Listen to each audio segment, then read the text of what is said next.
that they need. And that could be involved with a lot of things like, you're homeschooled, you still can play sports, at your local school, participate in activities. And so we've supported that. Also, our scholarships now, parents are able to use those ESAs to get access to tutoring and supplies and books and all that other stuff. So that's been a huge, huge thing. But then, of course, we have our private scholarships that have really changed the game. So when I became governor, we had about 100,000 kids on scholarship, and it was effectively capped because it was related to corporate tax credit scholarships.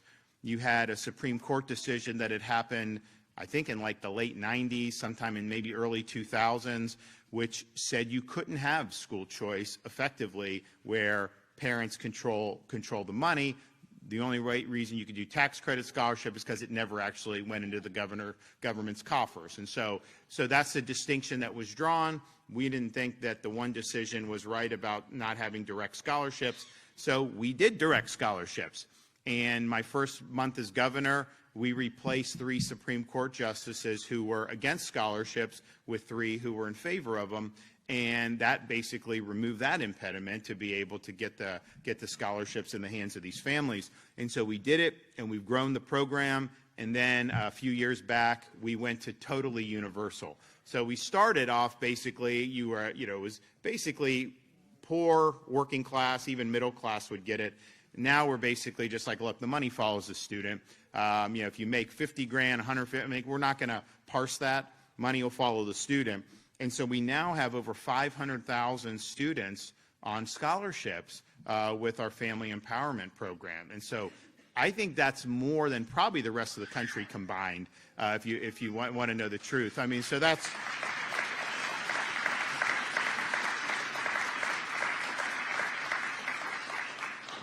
And so you now have an ability, if you're low income, because, look, we've got single moms that are working and they're not making, $250,000 a year, right? I mean, they're making $40,000, $50,000, $60,000 and probably wouldn't have the wherewithal to send to private without these scholarships. And so I think it's been really, really critical. And now you're in a situation where you have some options between even the school district, the charter schools, and then where you can take your private scholarship money to do. And it's our belief that when you have those options, parents are going to go to the environment that's best for their kids. And that's not always obvious. Certainly an outsider can't necessarily do that, but this is something they've done. So it's been very, very successful.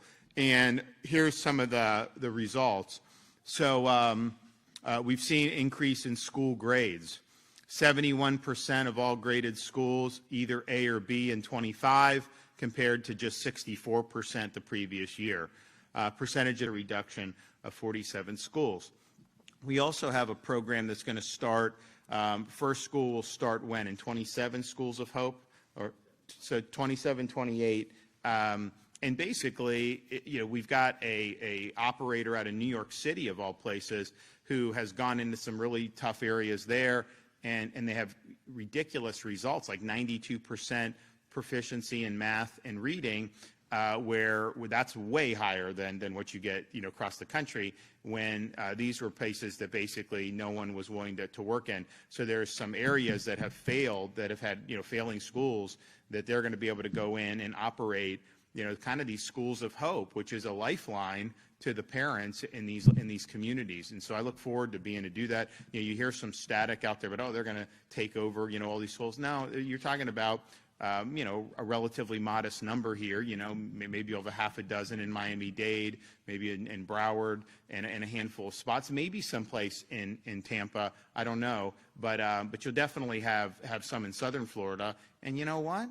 If people don't want to go there, then don't go there. But I will tell you, when you have a recipe that has succeeded, parents are going to respond to that and respect that. So we're excited for what we've been able to do. We've obviously been the leader on this. We're ranked #1 in education freedom every year now. We're ranked #1 in parental empowerment every year now.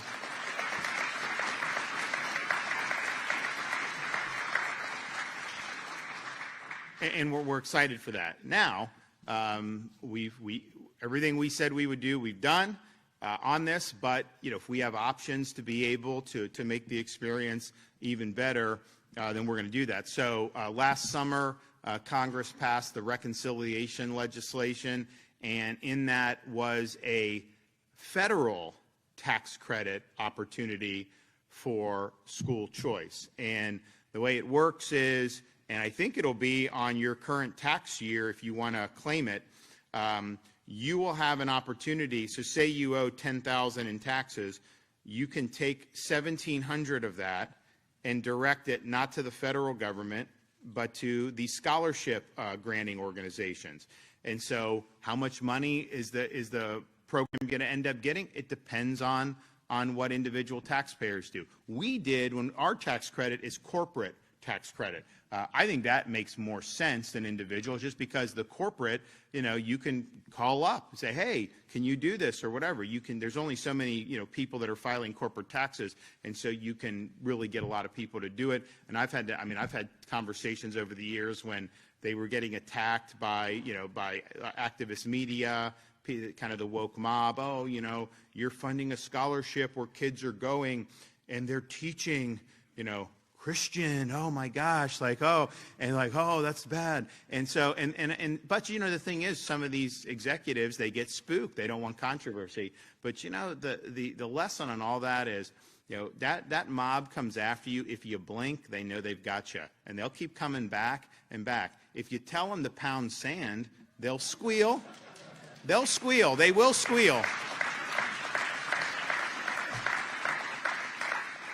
They'll squeal, but you know what? They're not gonna mess with you anymore because they know you don't care. And so we had to kind of fortify some of the folks that were in our scholarship program on the corporate side. So the bottom line is, we don't really know how many taxpayers are going to opt into this or not. So we don't know exactly, and we don't know how many states are going to ultimately participate in this. But there is going to be some level of money to where students will be able to be eligible for some of these scholarships. And so this will start January of 2027. It's interesting. They basically said the states have to opt into it. I'm not sure why they did that, because, quite frankly, Florida, we've already done it, right? So a state that's inclined for school choice has probably done something on its own. Where you really need these scholarships, you need to get into Chicago and give these kids a lifeline, right? You need to get into Los Angeles. You need to get into some of these places, Baltimore, where they've had a lot of problems, but the unions control the education system. The Chicago Teachers Union, it's basically like Karl Marx, reincarnated with their agenda. Very hyper-left, hyper-partisan, very mean during COVID to the students. They wanted the students out of school, locking the kids out. And then meanwhile, you'd see some of these folks in the Chicago Union, they'd be in the Bahamas just having a great time. That's the kind of stuff you're doing. So really, really partisan political control over some of these school districts. But the problem is I don't think those states are going to opt into it. And so you're basically in a situation where probably it's going to be Republican states that are going to, by and large, opt into it. I don't know why you wouldn't opt into it, but I think it's just a political thing with school unions, because this will introduce some competition. But I think if you could airdrop in scholarships, to people in the south side of Chicago, the union wouldn't like that. But boy, that could potentially be game changing for those students. And so maybe they'll get there at some point. But as it stands now, states have to opt in. So when we looked at it, obviously, philosophically, we're in favor of doing it. We want to make sure it's not going to subtract from what we're already doing or somehow do that. And I think they haven't finished the regulations. They're still working on it in the Treasury Department, but I think we're confident that this is something that could be beneficial. So on School Choice Week, I can announce that Florida will be participating in this new federal education freedom tax credit. This will be something that will start January of 2027 for taxpayers to be able to do. This will allow students to get, so we basically have these ESAs. So if you're already paying tuition and you have everything, you could still get that and maybe do tutoring with it. Maybe you can do some additional supplies or books or other things to help advance the growth of your child. So it gives parents more resources, more options. We obviously, as these regulations are proposed, if there's anything in there that is somehow not going to be kosher for how Florida does it, we'll let them know. That's certainly not their intent. And so we just need to make sure that all that. But I think this could be something that's really meaningful. I think it'll supplement the great stuff we're already doing here. Probably is going to be pretty groundbreaking in states that have not yet gone down the road of school choice. But here we are further empowering residents and families to be able to make the most. And I'll tell you, look around the country. We've got these scholarships with the kids for special needs. They go to these schools, and that's what the school is geared towards. I can tell you those schools would not exist without our scholarship programs. I mean, that's how they basically are able to operate. And so we've had parents that will move from other states to Florida because they used to call them Gardner scholarships. I guess they changed. I don't know why they changed, or they changed the name on it. But it was really good, and it still is good. So you have that. The homeschooling. We have one of the biggest homeschool populations. Where do we rank in homeschooling? Do you know? At the top. Well, you know who actually is good, and so we do good in homeschool because we embrace it and we empower. I think California has a lot of homeschool too, because they're running for cover. That's why they're doing it. It's like, they don't want their second grader taught that there are 97 genders, and so they just they're opting out. They're done. Sorry. So I think they have a pretty big, but we have a big population too, and we're really, really proud of that. Proud of our charters. I mean, proud. We're doing classical academies. I mean, I was just talking to a friend of mine that runs one of them up in Northeast Florida. Classical education in a charter setting, and it's very high quality. You have more specialty schools that can develop that focus on certain, not niche, but certain specialties. And that's really, really positive. So I think the best is yet to come, because as we've empowered parents, you now have the ability to almost mix and match the education experiences. With our program, you had a group of homeschool parents, they could pull some of their ESA money, and they could bring, maybe there's a good teacher at the local public school in government. Then you could do and hire to come in and teach the dozen kids that are being homeschooled. You can do all kinds of things that I think are really innovative. So I want to thank everybody for being a part of that. I think this is going to supplement our efforts in a good way. What we don't want is the schools to just simply see this money's there and then raise the tuition. That's not what we want. We want the parents to actually benefit. So we'll be watching on that and seeing kind of how all that shakes out with that. And then, we do have some private schools that don't accept the scholarship. And we disagree with that. I mean, I think that they'll say, well, we just don't want to be entangled with anything. But, that's not what the state has done. The parent is the one that's ultimately directing it, not us. And so they're doing it. I think it's just because, they don't necessarily want to have people from lower demographics going to the school. And I think that's unfortunate because, you have opportunities to really lift people up. But nevertheless, I think 90-some% do accept it. And we're thankful that they accept it. So, all right, well, we'll hear from our Hammer Education Secretary, Stasi Kamoutsas. Come on up.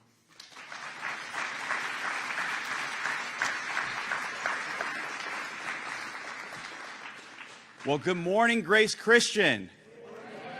It's so great to be back here. I know we were here just a few months ago with an exciting announcement, and to be back here at a school that I know is providing a world-class education. As Commissioner of Education, I love to come to schools like this because I know that you are prioritizing student education. I know that your teachers are coming to work every day to make sure that they are delivering a world-class education. And a fun fact, actually, the governor's communications director, Alex Lane Franconi, is a graduate of Grace Christian Academy.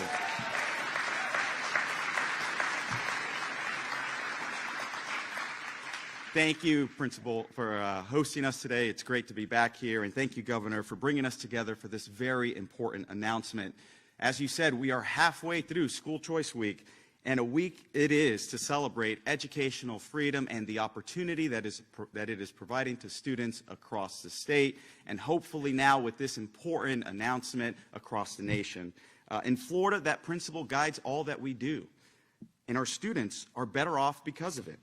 This week has been a time to showcase Florida's leadership in building the largest and most comprehensive school choice program in the nation. At a time when many states were beholden to education monopolies, this governor demonstrated the leadership that he always does and expanded our school choice program to universal school choice in 2023, truly being a model to the nation. And our students are benefiting. He rattled off all these numbers, but in a state that has about 2.8 million students, did you know nearly 1.4 million of our students are benefiting from a school choice option? Whether that's the more than 400,000 students that are in charter schools, which is the highest in our state's history, or the over 530,000 students that are participating in a scholarship to attend a private school. Again, the highest in our state's history. And with respect to homeschool programs, about 10 years ago, we were at 77,000 students. Today, we're over 150,000 students that are benefiting from a homeschool program. We are providing choice to families, and we are truly empowering parents here in the state of Florida.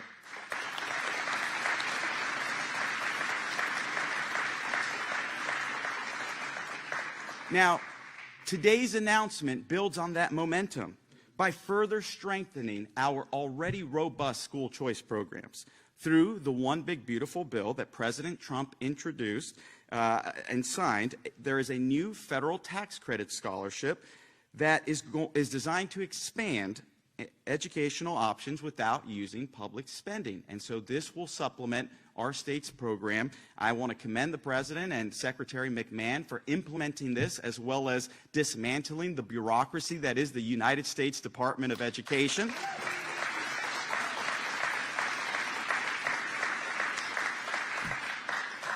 And by opting into this program, Florida will now enable more low-income families to pursue private schools, homeschooling options, and other educational opportunities that best meet their child's needs. The more that we're able to fund these families, the more it seems like a likely opportunity for their child to benefit from school choice.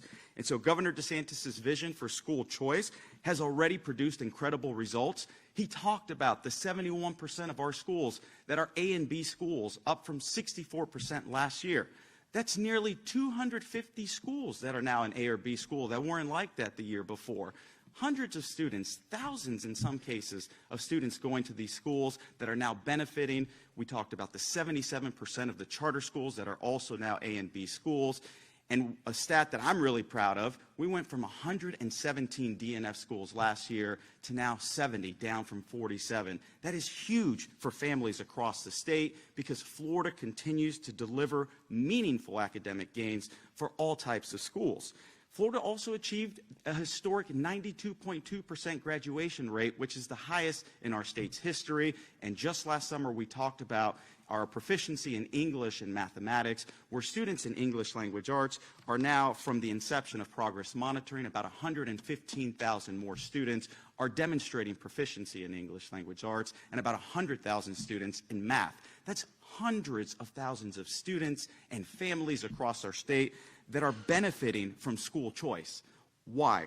Because as school choice has expanded, student achievement has risen.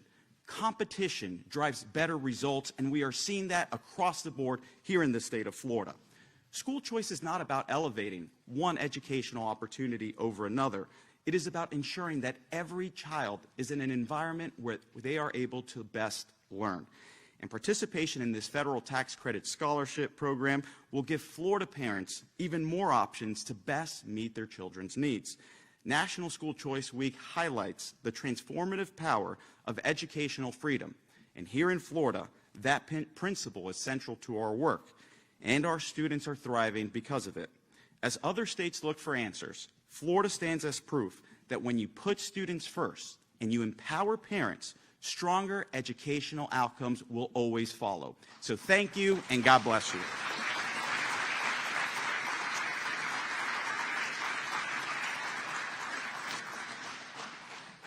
Good morning. Thank you so much for being here. On behalf of my wife and our staff and students, we're thrilled to welcome the governor back to Grace Christian for the second time. We're proud to have you on our campus, and we're certainly proud to have you as our governor. You know, I'm generally a proponent of term limits, but I wish there was an exception that we could make in your case. I say to the governor, thank you for your consistent leadership on behalf of the families of Florida. When COVID hit, the governor chose freedom over fear and made it possible for schools like ours to stay open. He never forced masks, kept teachers in the classroom, and you protected our rights to worship in person. You are the reason we call this the free state of Florida.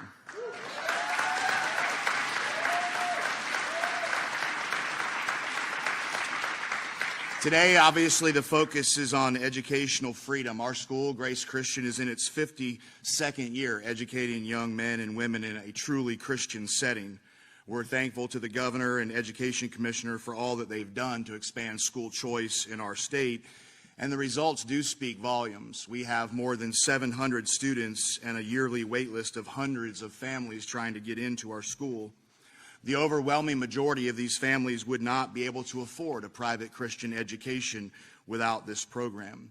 And as our students come here, we're able to educate them in a Christian environment. We're able to freely talk about the gospel, that Jesus Christ died for our sins, was buried, and rose again for all of mankind. We're able to use the Bible as the standard to teach our children, not just how to make a living, but truly how to live. In fact, we have a number of our students here. We have some sophomores and juniors in our newly formed Turning Point USA group. Give them a hand.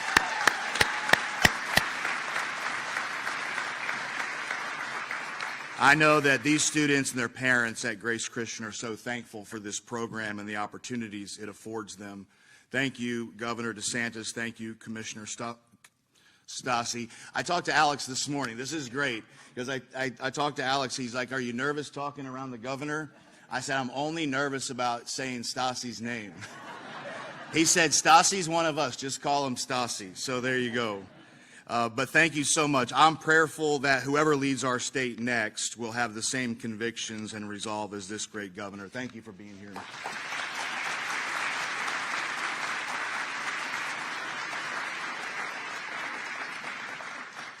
Well, it's a great week for school choice. We're proud of what we've been able to do, but if we have an opportunity to even help people a little bit more with this federal tax credit education freedom scholarship that's going to be coming down the pike, we're going to do it. So we'll see that will all come to fruition. Probably, I guess, what would that be? The 27-28 school year would be. They wouldn't be able to do it in 26, probably, right? Yeah. So you're looking a little bit while. So you juniors, you'll be gone, I think.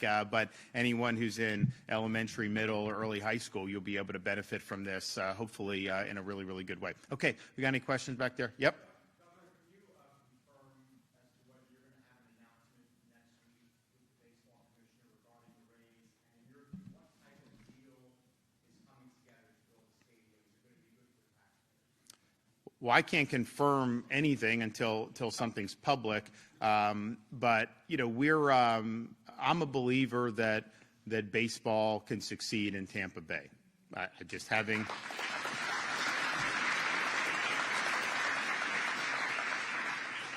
You know, having grown up in the region, we had so many people that love baseball, and honestly, very few hockey relative. And yet, look how successful the hockey team is at John Fence. So I think people want to participate. I think you got to have a venue that makes sense for them to travel to, and I think that just in this day and age, I think you got to have some other stuff, you know, around it. So I know that there's a vision from the Rays leadership to not only have a stadium, but to have you know, accoutrements around it where you have restaurants and hotels and other things, shopping, so that it's something that even if you don't like baseball, you'd still maybe have fun going out and doing it. And so so I know they're working on looking at venues, and they're going to work with whatever local governments on that. But I will say this.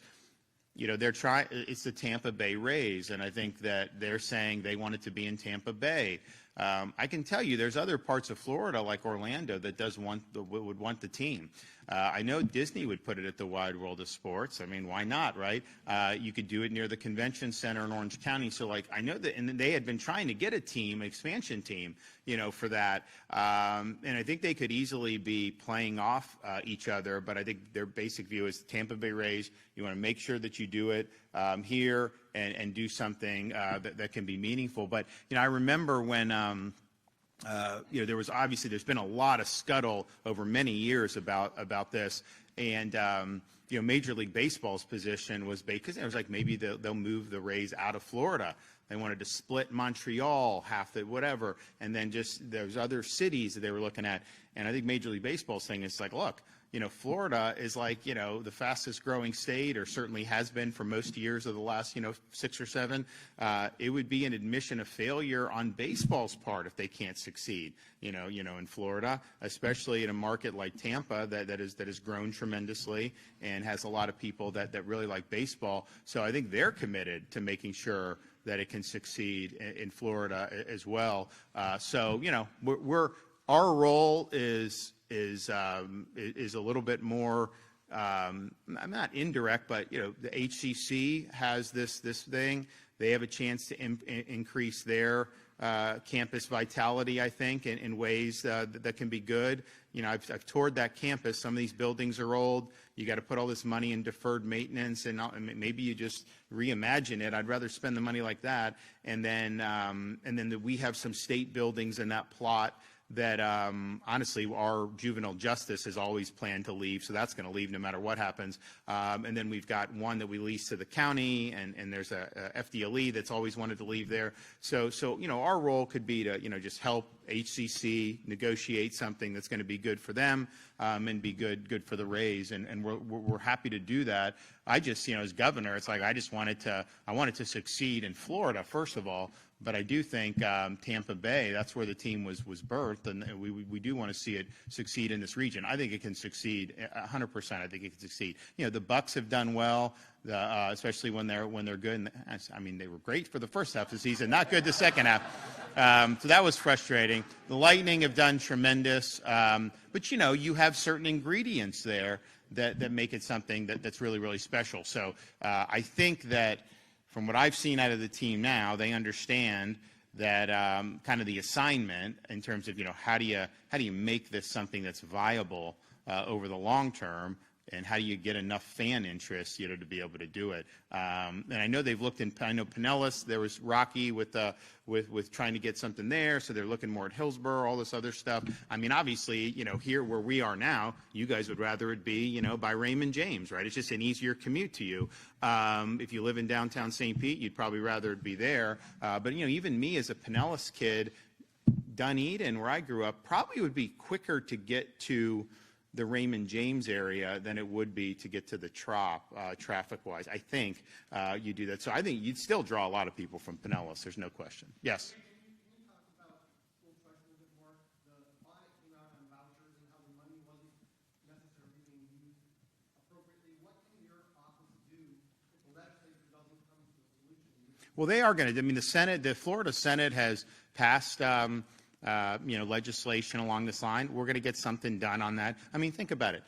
This is more school choice than every other state in the country combined.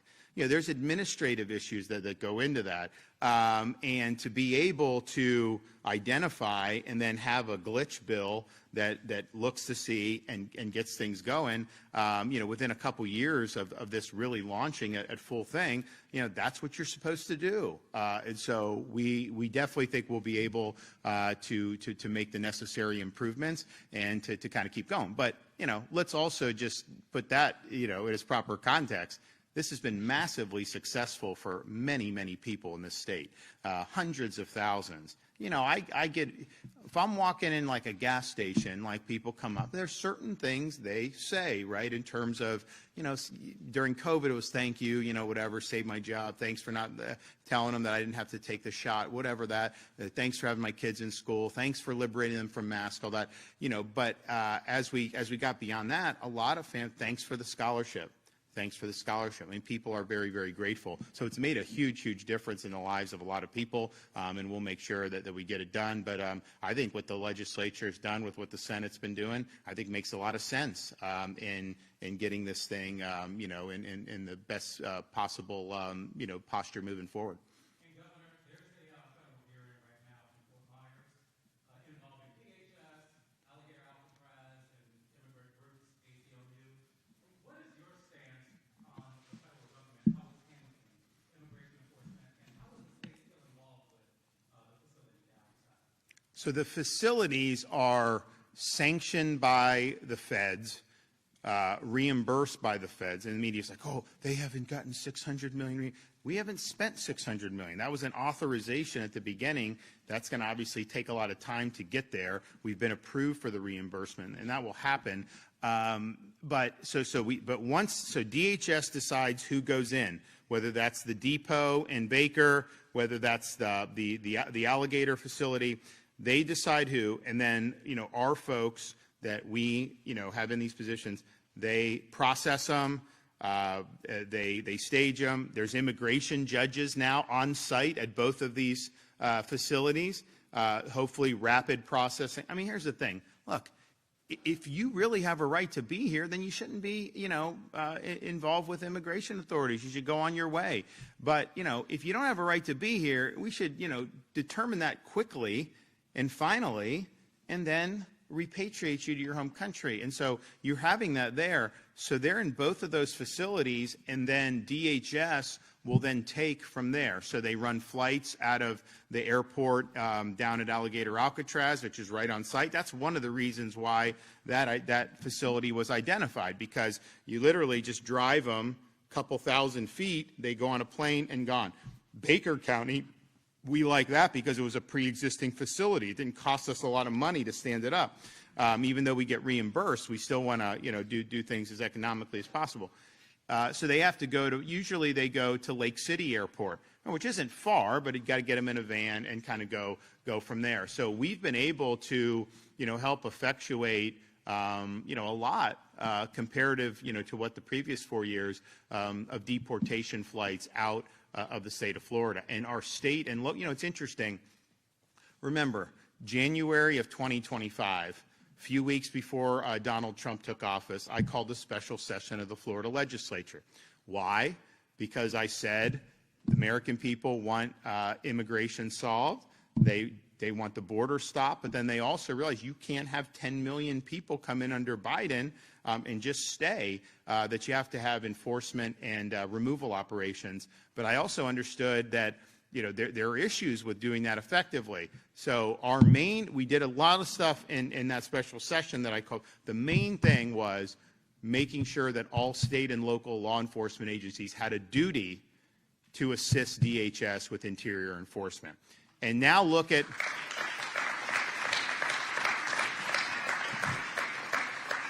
and a lot of people at the time, we had a little turbulence with the legislature, like all the voters who were keyed in on it were like, we need to do it, and so we did it. We got it done. I think the voters made themselves clear on that.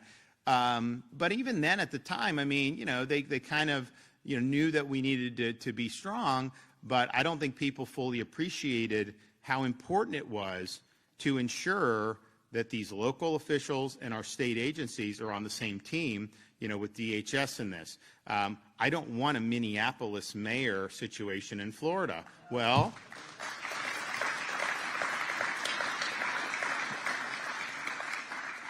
guess what? Because of that legislation that we insisted on, if you did have a situation where they were trying to, well, one, if they were even non-cooperative, refusing to cooperate, but if they try to sabotage especially, we have the ability to remove them from office, suspend them from their positions. And so there's real teeth into what we're doing. So we saw that would be. Now think about what's unfolded since then.